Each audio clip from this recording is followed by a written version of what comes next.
Our future is not a definite reality that awaits us. It is something that must be consciously created. Our thoughts and actions of today shape the behavior of tomorrow. When over 1 million tons of waste is accumulated each year by businesses and individuals in the DC area, and few of us are stopping to question whether this waste can be reused or whether this waste can be recycled, this behavior is not sustainable. Our environment is not something that's just on the outside that we do not ever interact with or see. Our bodies are our environment. We must take care of it because they take care of us. In order to create a more sustainable future, we must have projects that are both beneficial for us as well as the planet. We must engage environmental justice issues because sustainability is just not about the individual, it is about the community. So in an effort to make a step towards this future, one step closer to manifestation, the Material Resources Sustainability Internship was created. Good afternoon and welcome to our program overview. My name is Torian Black, a recent graduate of Howard University, history major, African American Studies minor from Memphis, Tennessee.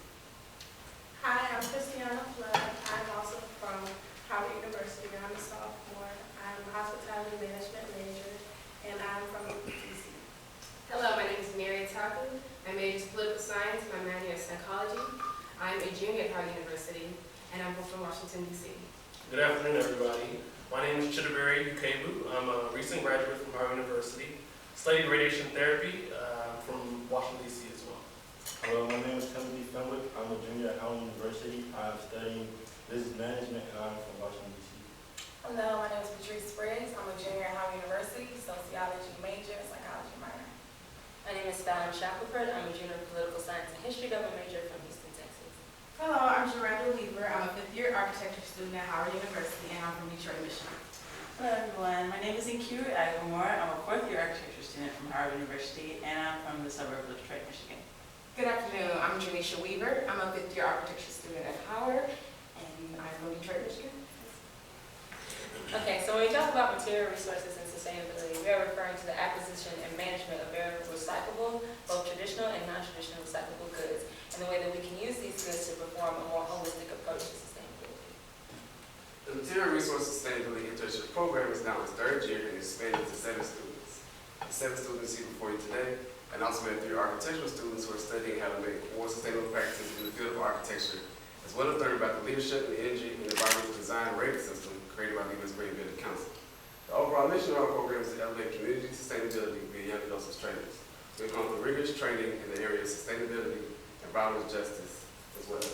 Our program coordinator, Russell Klein, introduced us to several experts in the industry, as well as several waste management and resource facilities. Other partners for our program include Living City Block, EVSD City Convention Center, Eco City Farms, Community Forklift, and Howard University's own Office of Sustainability. Now let's get a more personal perspective of our events for the program. Green Gurus.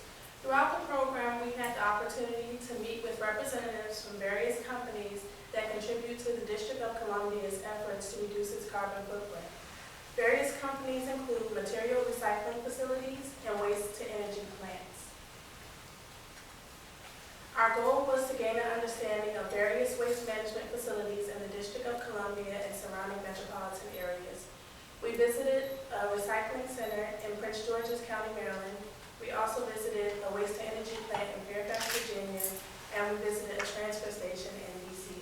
We also wanted to interact with community and commercial-based environmental organizations such as Community Forklift, Keep America Beautiful, and Eco City Farms.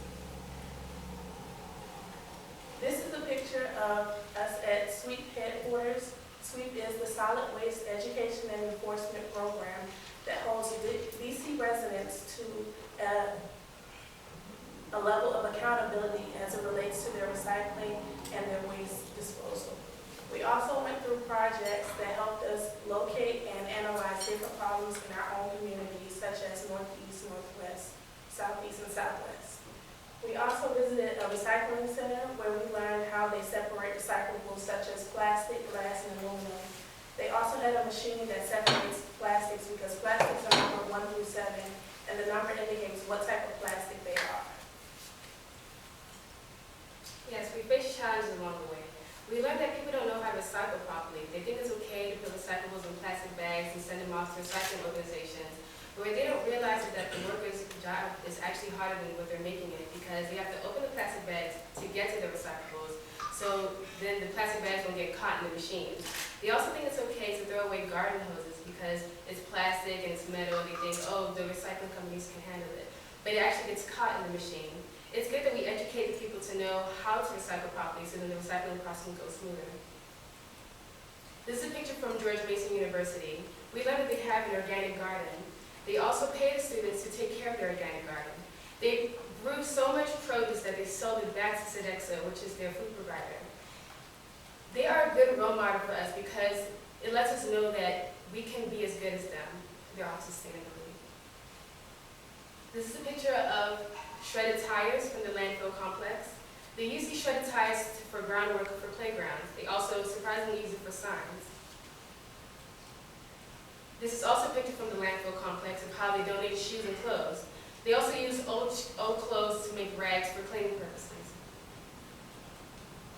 The lessons learned is that not all trash is waste, because you think it's okay to throw away plastic bottles or a piece of paper. What they don't realize is that this is their future, and I'm sure they don't want their future to be horrific.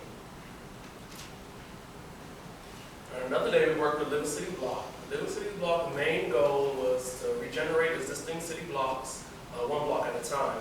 Living City Block also tried to go into the community and influence communities to be more economically stable as well as sustainable. While working with Living City Block, we divided up into pairs and worked with the 3 affordable houses on the block. We each got a chance to listen to local residents' problems as well as encourage recycling programs and sustainable practices. Living City's block is a 2-block radius of the large District of Columbia building. You have local bars and clubs, also restaurants. While working with Living City Block, we had an opportunity to have a lot of lunch and learns. And with our lunch and learns, you learn about a specific industry, about who they are, what they do, and how they impact the community. While taking a tour of the actual block, we passed by one of these alleyways. This alleyway is shared by local businesses such as Busboy Poets, Blackbird, Marvin's, and Mila. In this alleyway, the problem here was fly dumping. Fly dumping is the deliberate dumping of litter or trash in unauthorized places. These local businesses plan to come up with a solution of large-scale compacting for their waste and recycling. The city block also exposed us to lots of industries through the Lunch and Learn program, which I previously talked about.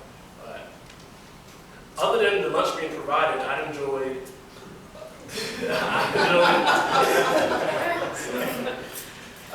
Architects for Humanity, whose goal is to kind of go around worldwide and design and plan green buildings worldwide. This is a list of people that we work with Living City Block, working most closely with Becca Stuckey and Ray Newman. With Living City Block, we got to learn about DC Downtown BID. BID stands for Business Improvement District. The goal of the Business Improvement District is to help maintain a district or help it improve. We got to meet a man named Scott Pomeroy, and he is the Sustainability Manager at DC Downtown BID. He took us through a tour through Chinatown, discussing sustainable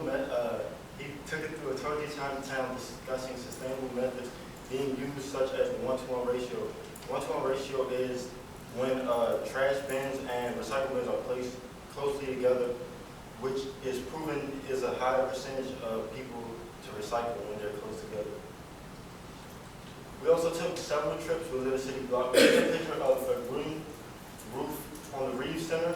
We got to learn like the benefits of it, such as proper insulation, and it soaks up water, which helps runoff, runoff brings litter, which eventually ends up in the river. We actually got an opportunity to visit the Anacostia River, where we could see firsthand like the negative effects of the litter, which usually ends up here. There's a picture of some produce from Common Good City Farm, which is located right down the street from Howard University. They are a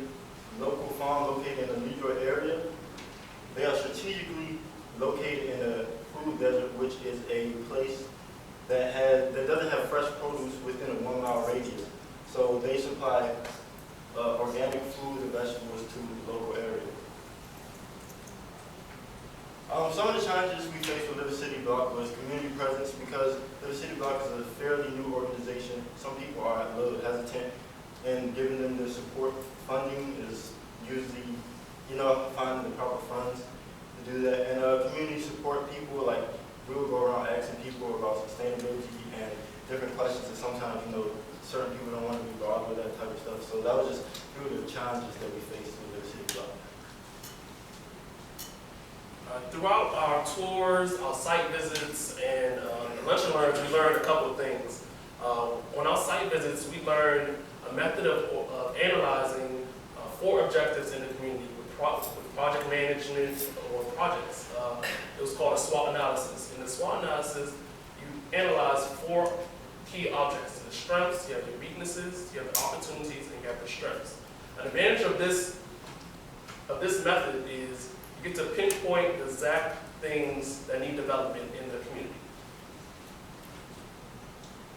So on Wednesdays, we got to work with Ms. Ashley Cofield here at Events DC at the Walter E. Washington Convention Center, and their aim is to commit to excellent events on minimizing environmental impacts. Throughout the 6 weeks of our program, we got a chance to get a hands-on experience of how sustainable practices are implemented in such a large-scale facility.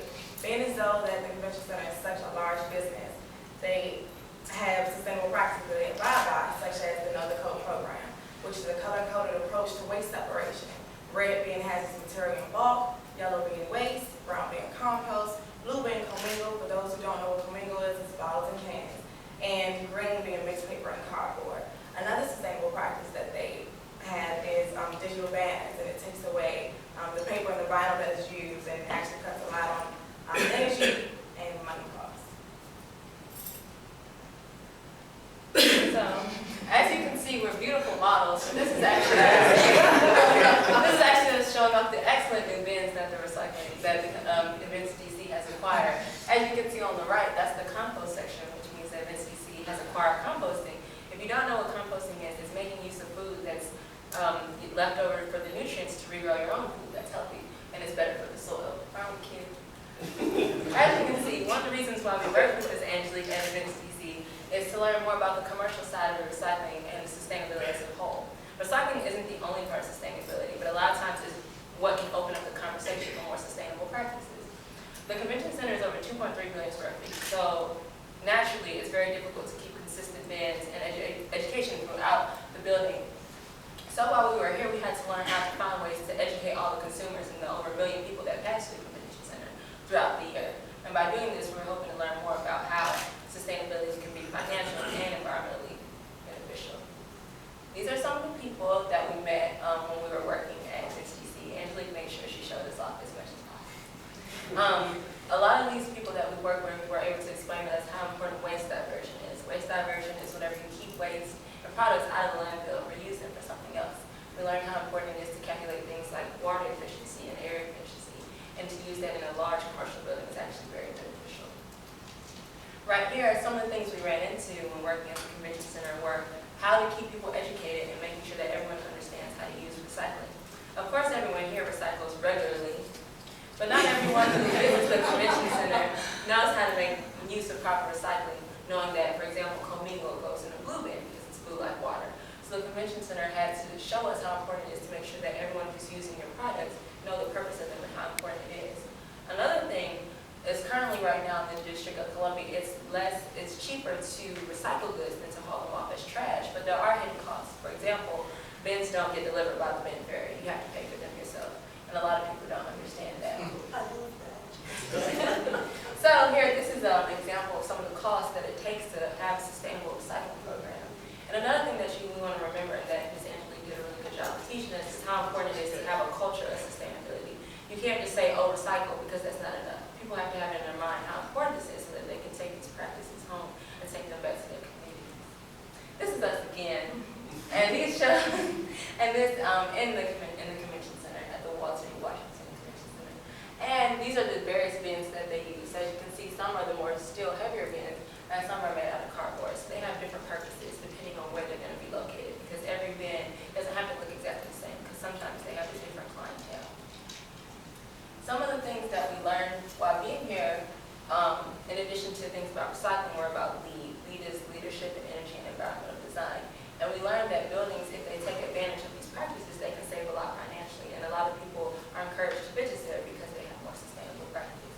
We also learned, whenever Angelique made us write our own contract, how important it is to make sure that you approach everything logically and also from a business mindset. For example, we had to learn that recycling and hauling companies, you have to know how often they need to come visit. You actually have to clean your bins to keep the little EC pigeons away. You have to make sure that people understand that you have to take your waste to the actual facility and not, I don't know, dump it off into the Anacostia somewhere. And that's all things that you're responsible for whenever you start these programs. And I think a lot of us never really realized that until we had to write our own contract. So since Events DC is aiming towards the LEED certification, we were able to look at LEED in more detail. LEED again is Leadership in Energy and Environmental Design. And basically it's a certification program used for the design, construction, and the performance of buildings. So it basically forces companies and industries to look at the bigger picture of buildings through sustainability. And it also promotes a healthy, durable, and affordable building for everyone. Events DC falls under LEED for existing buildings. It also has LEED for new constructions and so forth, and each building type has different requirements for LEED. Also, there's a rating system that's based on 100 points. And there's 4 different levels within the points, which certified, silver, gold, and platinum being the highest. Events DC are aiming towards gold, which is between 60 to 79 points. The rating system is based off of categories. We have 5 major categories. Sustainable sites is one, water efficiency, energy and atmosphere, materials and resources, indoor environmental quality, and also to gain extra bonus points. You can receive them from innovation and operations and regional priority. This is a chart here. It's based off 100 points, and each category shows the different points you have. So the first category we're going to talk about in detail is sustainable sites, and that event that basically deals with how the building, how it affects the environment, the ecosystem, and its operations and maintenance. Events DC underground has 9 gigantic cisterns, which are like basically gigantic water collection tanks. And when it rains, all of the rainwater that falls on the convention center site is collected into these cisterns and then slowly released back into the sewers. So DC, when there's a big storm and all of the sewer systems are flooded and it's going like popping up everywhere and there's this terrible system, but the convention center helps kind of minimize, or at least on the convention center side, it helps bring back some of the water so that it's not as flooded. Also, the sustainable sites influences alternative forms of transportation, which the Events DC does very well. It's integrated into the Mount Vernon Mount Vernon Metro stop on M Street, and there are multiple bus stops on either side of the system. They also have very safe and open bike racks in front of the building, and it's part of the Capital Bike Share program. The goal for water efficiency is actually to encourage the use of better ways to reduce water consumption. So with Events DC, we actually got to see how they monitor their water performance, and we looked at the bathrooms and some of the appliances they use, and it's very important to have efficient fixtures and appliances for the building. So we see how the low flow fixtures and the aerated sinks. The low flow toilets, they actually use less water than regular toilets, and the aerated sinks is a mixture of the air and water, so it increases the pressure while using less water, like 50% less water. Okay, and the energy and atmosphere category deals with how the building, the energy and atmosphere category deals with the efficiency of the building's energy using system. The U.S. Department of Energy says that buildings use 39% of the energy and 74% of the electricity produced in the United States each year. So if you can lessen the amount of energy used in buildings, you're greatly lessening the amount of energy used overall. The Events DC, the Convention Center, has sensored lights in the bathroom. As you can imagine, there are many, many bathrooms in the Convention Center. So if the lights in those bathrooms are only being used when there are actually people in them, that's a lot of energy that's not being wasted. Also, the building, the Events DC, the Convention Center, I'm sorry, I keep saying that whole thing, but Events DC only uses parts of the building that are actually being occupied. So at 2.3 million square feet, if only the part of the building that's being occupied, maybe there's 50%, maybe there's only 2 conferences going on, and only 50% of the building is being used. The bathrooms and the lights and all the rooms and the other 50% of the building aren't being used, although the lights are off, all that kind of stuff. That's a lot of energy that they're saving. Third, we also learned about energy auditing and how Events DC is keeping track of its energy. Energy is measured in BTUs, or there's an energy utilization index that you use to measure energy, and it's measured in BTUs, British thermal units per square feet per year. I'm sorry, I'm about to throw a lot of numbers at you, but we learned that last year in 2010, the Convention Center used 170 million BTUs of energy, and at 2.3 million square feet, that's 74 BTUs per square foot per year. And the Convention Center's goal is to lower that to 65 BTUs per square foot per year. Also, another category is material and resources. It's basically using sustainable materials and using resources sustainably. In Events DC, Centerplate purchases compostable cups, forks, and spoons, and contracts and procurement tries to give preference to contractors who are environmentally friendly. Also, it's very important when a big facility like this is to have a good waste management program, because you have to know what's going in and what's coming out of the building. So the Know the Code is a great way to separate the things, to know what's being recycled and what's being used. This is very helpful.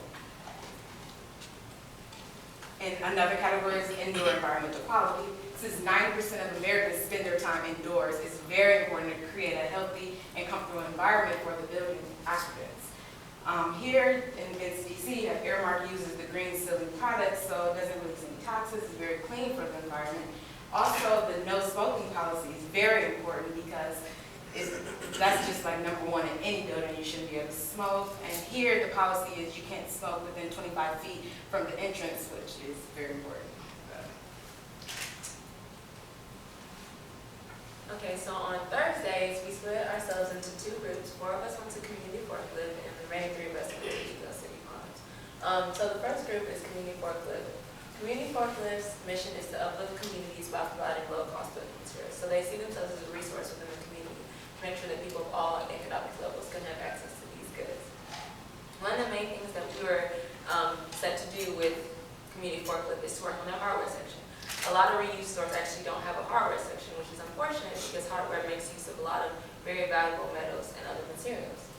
And another thing that we were meant to do there was help them outreach to the community and find ways to be relevant via things like their website update, things of that nature. This is a list of the people that we work with, community forklift, the people we work most closely with, Ruthie, Mundell, and Catherine, and Rick.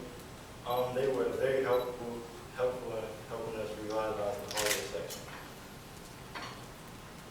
Some of the challenges that we faced while working in the hardware section was the time-consuming nature of sorting. We had to sort and separate several hardware items, and we got a new appreciation of, like the hard work that these people do to do this. The new terminology for products. We were coming into a new environment, something like we all have different majors and things, something we weren't used to. So it was a lot of new terms being thrown at us, but I think we did very well in learning a lot of product. And upholding the diversion rate standard, as someone mentioned before, diversion rate is like things that usually would be thrown in the trash. This is what can be recycled or reused or composted. So, I mean, sometimes it's hard not to just throw things away, especially like when you're trying to fix things and reorganize things. So finding, different uses for different things, that was just some of the challenges that we faced at community forklift. And this is the before picture of how the harbor section looks before the entrance started. Yes. People had to see. Yeah. And this is after the entrance got closed.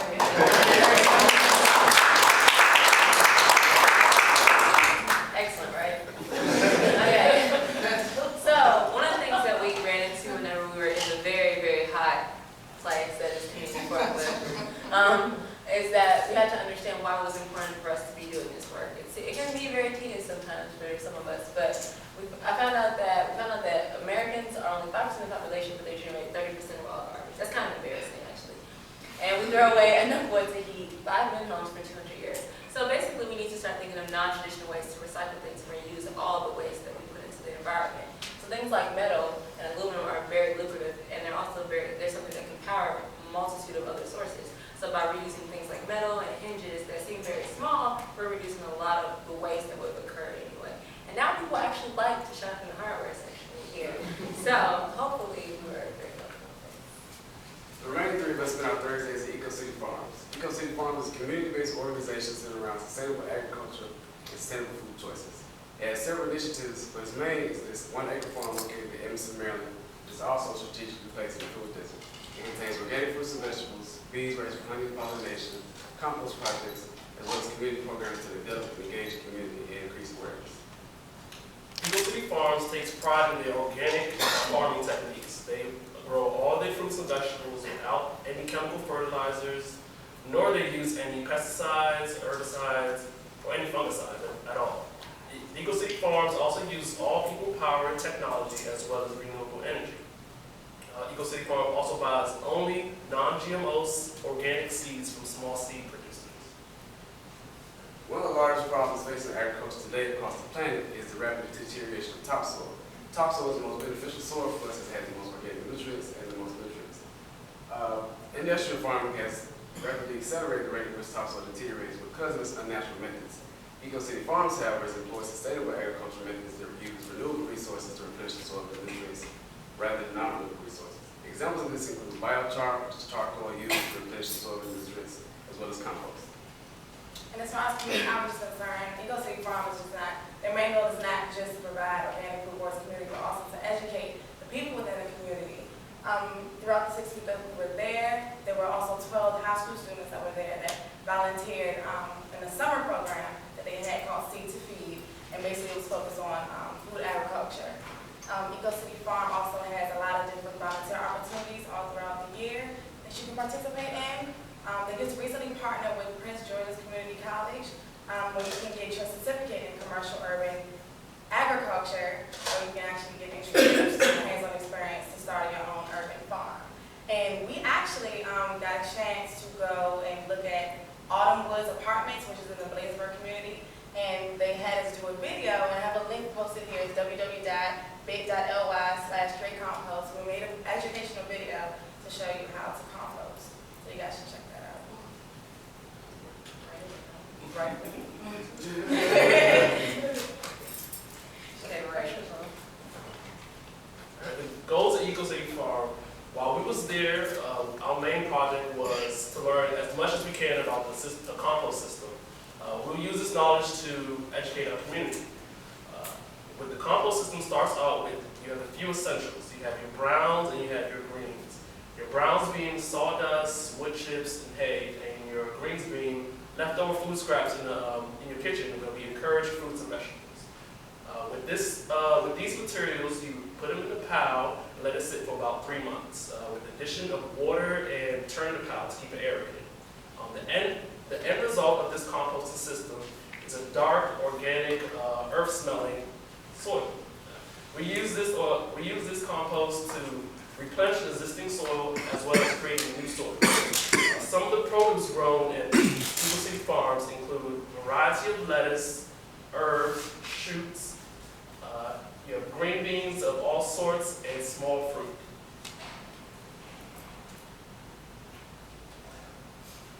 Here's a few pictures of what we did. On the right, we have the container where a deliverable donated organic matter from nearby communities. They donate compost, and we house them in those containers right there.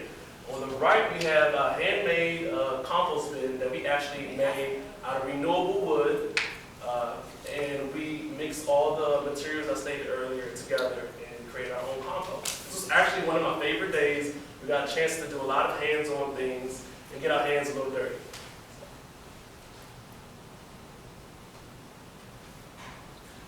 At Eagle City Farm, they experienced a lot of challenges, and one of them was the lack of knowledge surrounding compost, and it's hard to spark interest about composting to people who know absolutely nothing about sustainable practices. That's why we made the educational video for the residents in the Autumn Woods Apartments.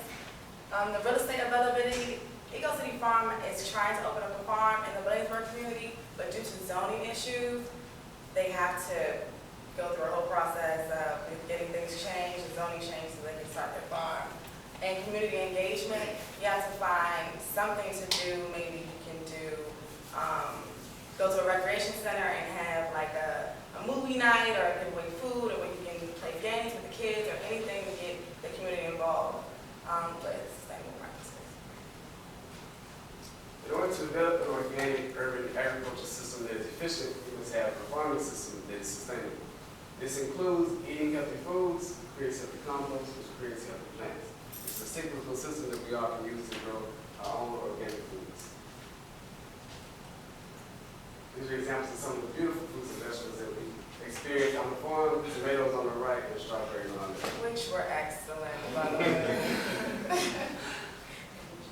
Our Fridays were filled with working with our very own Howard's Office of Sustainability. It is headed up by its director, Mr. Alfonso Chisholm, and the two individuals who work with most directly were Lady Kenny and Domino Smith, who, like you heard, past intern from the previous program. The previous internship last year was also fundamental in the founding of the Office of Sustainability. Howard has several existing projects currently that it operates. The Hello Green Project. GREEN stands for Gardening Revitalized for Eating Energetically and Naturally. It is the only organic garden that is built and maintained in the district by African American students. Another project Howard involves itself in is Recyclemania, which is a competition among over 600 campuses that is sponsored by Keep America Beautiful. And Howard is continuously a leader among HBCUs in that competition. Howard is also the first HBCU to be a part of the Dream Machine Project, which is sponsored by Pepsi. What they do is donate several bottles and can placements that can increase the efficiency of recycling, as well as a kiosk system that acts like a vending machine. So all the student would do is place their bottle and can in the machine, and in return will receive points that can be deemed for prizes, certificates, and rebates. It's an incentive-based program to get people to increase their recycling. Howard also has current projects to develop green roofs and solar panels on its buildings to make it more sustainable. The way in which Howard measures its waste and recycling management is waste-wise system. This is a system that can be used to measure by material or by tonnage. So it's also a way to measure if your program that your incentives of increased recycling actually work. The way in which the goals of our internship intertwine with the goals of Howard University's Office of Sustainability is that we are created as advisors and advisors to the Howard University public, as well as to create future developments that they can often learn from. We also want to increase develop partnerships that we developed over this summer to increase and develop those relationships so that we can build the future together. Challenges among the university as far as developing a sustainable future is that student participation as well as the lack of engagement and awareness. These two go hand in hand, but what we have done to coerce that is that develop a freshman orientation that is centered solely around sustainability. The tools and interns you see before you are actually spearheading that effort. Lessons learned from the experience with Howard University is a strategic location of bin placements.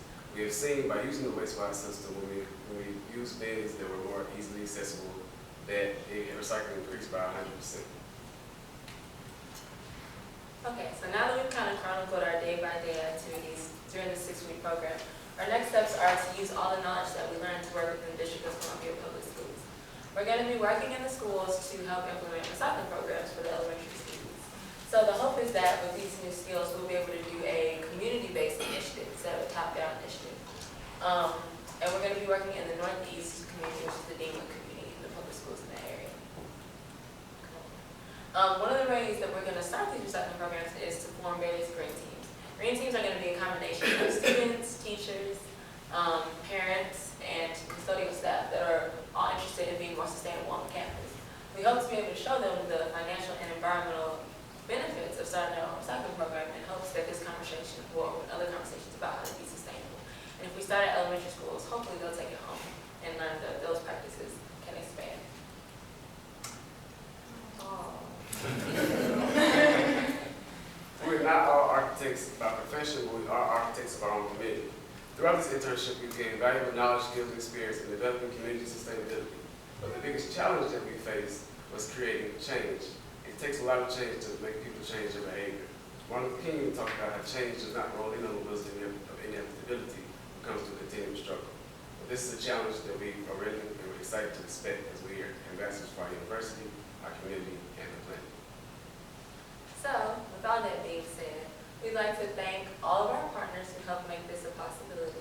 We learned a lot from this internship. Those physical labor, like making strawberries, and mental things like working with Angelique to make contracts that we barely understand. So with this internship, we're gonna, I'm just kidding. So now that we have these skills, we're very excited to work within the public schools and share our knowledge. And as Torian said, be ambassadors for our community because the change begins with us. Thank you for listening. Thank you.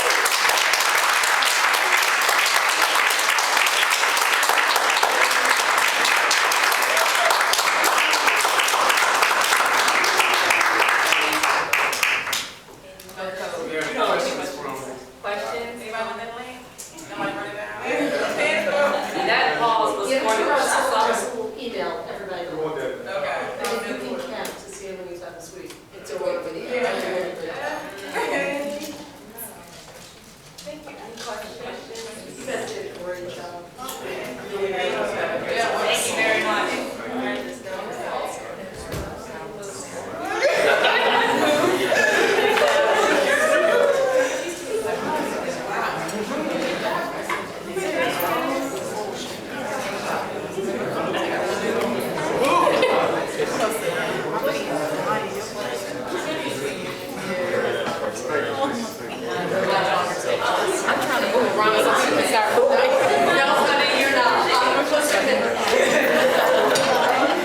For all of us that were anxiously awaiting this new group of sustainable practicing leaders,